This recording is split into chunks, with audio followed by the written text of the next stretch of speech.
So when this 2020 election came up, I had actually no hope that America would change its mind. I was really anticipating because, I think it does matter who is the next US president. It's very important to understand how important the 2020 US elections are.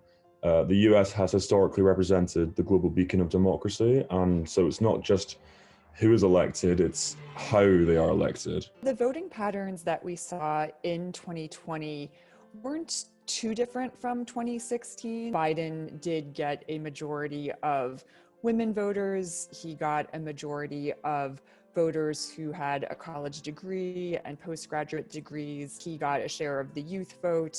He was ahead in terms of minorities and people of color. He did better than Clinton did among young voters. He did even better with older voters, so with those over 60. What was different was that there was some changes within those categories. In terms of minority votes or votes from people of color, Trump actually made inroads with almost every category except for white men. He increased his share of the vote among women, among white women, among Black men and women, among Latino men and women, and among people of other backgrounds. But this year, especially in the wake of the Black Lives Matter movement, the protests that we saw all through the summer, race was definitely much more of an issue for many voters than I think it had been in the past. Even though race does play a role in the vote, it's not necessarily the deciding factor. We know that people vote for all kinds of reasons, for economic concerns, this year for the coronavirus. Do you think it would even be possible that Trump refuses to leave office? Once the election results are certified and the Electoral College has determined the winner, legally binding process. And at that point, the Constitution is extraordinarily clear that at noon on January 20th, 2021, his term ends and he will be removed from power. So if Trump physically were not to leave the White House, he would be escorted out by Secret Service agents. Why are people now contesting the election results? And do you believe the results will continue to be contested once Biden is sworn in? I believe that his refusal to concede was kind of along two tracks. One procedural and one political. The procedural was actually trying to overturn the results through lawsuits, through legal challenges, through recounts. And what we've seen is that none of that really went anywhere. There was simply no evidence of widespread voter fraud, no evidence of widespread irregularities. But the other side of Trump's strategy has been this political challenge to the results and to keep tweeting and saying that there was voter fraud. We know this has resonated with his supporters. Over 50% of Republicans polled several weeks after the election believed that there was in fact voter fraud and that Trump had won. I think it was working for Trump in two ways. One, to cast doubt on the legitimacy of the Biden presidency and win, and to make that transition a bit more difficult and his time in office more difficult. And secondly, to benefit Trump as an individual and propel his own momentum going forward with whatever political trajectory he pursues after this. It is still having a big effect in the electorate and among American citizens in casting doubt on the electoral process, which is quite dangerous for democracy moving forward. He had some constraints on him as president. There are a lot fewer legal constraints on former presidents. He knows a lot of stuff. He's been briefed at the highest level of top secret information. He has national security secrets. He knows all sorts of things that the US government needs to keep out of the public eye. And yet, the reason why that doesn't happen is based on sort of an honor system and a norm that ex-presidents are continually bound by the sort of duty that they had to the country. I think that Trump is going to be a major national security risk when he leaves office, because he will have a combination of two very dangerous things: a lot of debt and a lot of information that foreign governments want. What do you do with a president who has a serious financial liability, potential criminal liability, because there's serious criminal investigations into himself and his family and his business interests, also has lots and lots and lots of things in his brain that other governments want? The think tank expert that I saw proposing that the U.S. government should buy Donald Trump's debt because it's a liability for him to continue to have that debt and potentially sell information to pay it off. There's also discussions which he has apparently leaked to the press about running in 2024. I don't think that's likely for a variety of reasons. I think the consequences of his presidency are going to catch up to him. I think the criminal investigations will begin in earnest on January 20th because the president is, in de facto terms, immune from prosecution according to the Department of Justice in the US. That protection expires when he stops being president. So if he's facing that sort of criminal liability, floating the idea that he's going to run in 2024 is politically advantageous for him because he can continue to raise money off of it. But I don't expect that he will actually. Part of that depends on how severe the consequences are for his business interests, his finances, and of course, whether he's charged with crimes, because it sounds ridiculous, but there is significant evidence that he committed crimes. So the US will have to grapple with this question of, do we mean it when we say nobody is above the law, or do we actually continue to have exemptions because we don't want to go through the process of indicting a former president? I was more aware of the risk that Donald Trump had, but I was even more afraid of it. He destroyed a lot of Obama's legacy, and Trump didn't deliver on his promises that got him elected in the first place, instead relying on his sort of polarizing persona to win him votes from a very disenfranchised electorate. Do you think Biden is capable of leading such a divided country? Yeah, so this was a big theme of Joe Biden's campaign, was the idea of being Americans first, and that the partisan identity that somebody held should be a secondary concern. He talked about the battle for the soul of the nation, and he was trying to say that Americans are united by much more than they're divided by. I would characterize this as hyperpolarization because it dominates so much of US political life to the point where compromise is not really possible, and in fact is viewed by some partisans as undesirable. In other words, Republicans may get punished by their voters and Democrats may get punished by their voters if they were to work with the other side, which is quite different from how people viewed bipartisanship in the past. Biden is somebody who is not nearly as polarizing of a figure as Donald Trump. Especially Trump's Republican Party will aggressively fight Biden on every single thing he tries to do. Stylistically, and in terms of his governing strategy, he's not going to try to, sort of deliberately annoy or anger conservatives. If you look at Trump's Twitter feed for the last 4 years, he relishes attacking what he sees as enemies, not opponents. And so I think that will make a difference stylistically. The US is still going to be extraordinarily divided in his presidency. Have American politics ever been this polarized before?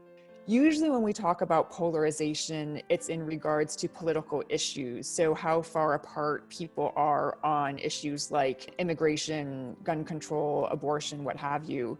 And indeed, I think both the edges of both parties, the more left-wing and right-wing sides of the parties, have become further apart in those.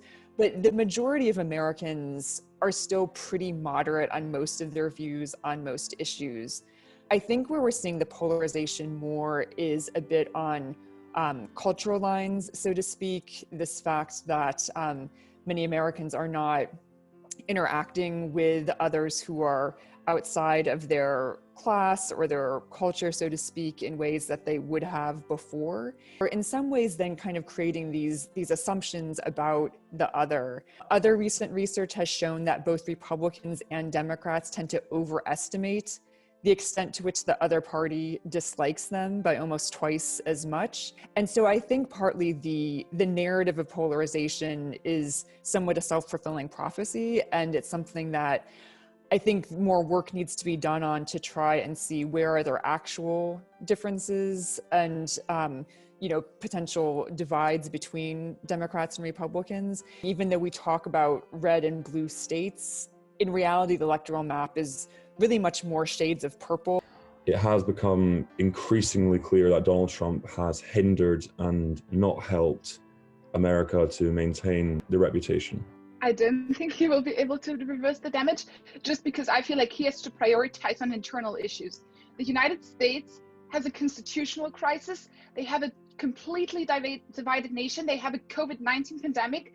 So I think he has to prioritize things like getting healthcare reform. I think a lot of Middle East and even the Chinese influence over the geopolitics of the world or the Middle East has increased. So I think it will be difficult for him to reverse the foreign policy decisions, but more easier to do the domestic ones. That hinges on the outcome of the Senate special elections in Georgia. Basically, 2 Senate seats in Georgia have gone to a runoff, and the control of the United States Senate hangs in the balance on those seats.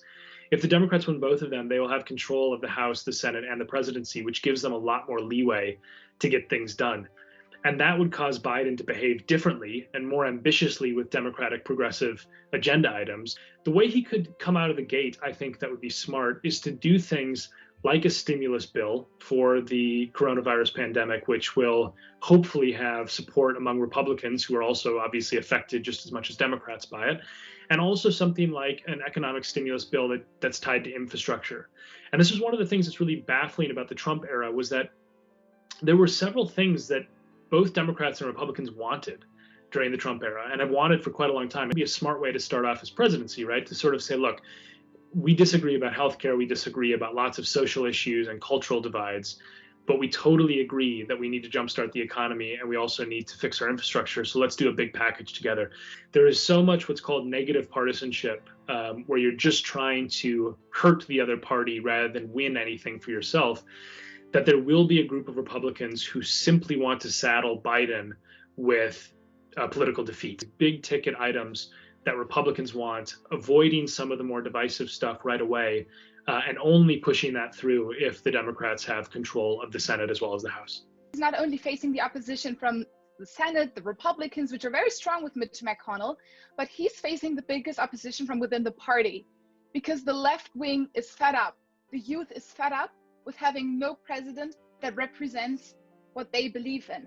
And if we look at the voting record of Biden and his political ideology, it is very evident that he's very much part of the establishment. If only non-white people voted, the election map would look mostly blue. Kamala Harris is the first woman of color as vice president. So do you think these signs of increased inclusivity will have an actual impact on American society? Representation is always important. The nomination and now the election of Kamala Harris as the first woman vice president, and also the first woman of both Black and Asian descent and the daughter of immigrants to hold that office, is indeed very significant. I think that increased the enthusiasm of many Democratic voters to come out and vote for the ticket. Representation alone does not solve racial issues, especially more entrenched inequalities or structural issues. Obviously, we had 8 years with Barack Obama as president in power, and that did not by any means solve racial issues in the United States, perhaps brought more issues to the fore in a very important way. And what I hope what we'll see moving forward is both parties trying to engage in more serious conversation and dialogue around issues of race as well as class and diversity more broadly. This is America now, and that's something that should be hopefully embraced, and something that all Americans can feel that they belong to this electoral process, to this government. How do you think Biden's election will impact the liberal international order? Biden needs to reinstate the US as a kind of steadying hand. So that not only tempers the unprecedented rise of China, but it promotes sort of democratic norms. He has promised that on the first day he becomes president, he will reverse he'll sign the Paris Agreement again. You know, Joe Biden believes in the liberal international order. He believes in institutions and he believes in multilateralism. That was sort of a given for American presidents up until the Trump era. So this isn't anything new. It's not like Biden is an outlier in that belief. It's that Trump was an outlier in disparaging the liberal international order. That this will help it survive and possibly reform itself. And of course, Biden will bring the U.S. back to the Paris Climate Accords, cracking under the pressure and weight of, the fallout from the pandemic or, great power conflict, whatever it ends up being that Biden has to deal with in his presidency. But overall, this is obviously very good news for the order because the most powerful country in the world has somebody who champions it rather than attacking it. The Americans still very strongly believe in their military and their supremacy as a nation. But if we look at the global powers and influence, this has changed. So I believe if you have this attitude, we're the world leaders, when in fact you have very strong competition, I think that's going to cause a lot of harm because there's power struggles and Americans feeling hurt about their superiority. I think Biden will need to consolidate America's traditional alliances with the UK, with France and Germany and other democratic partners around the world.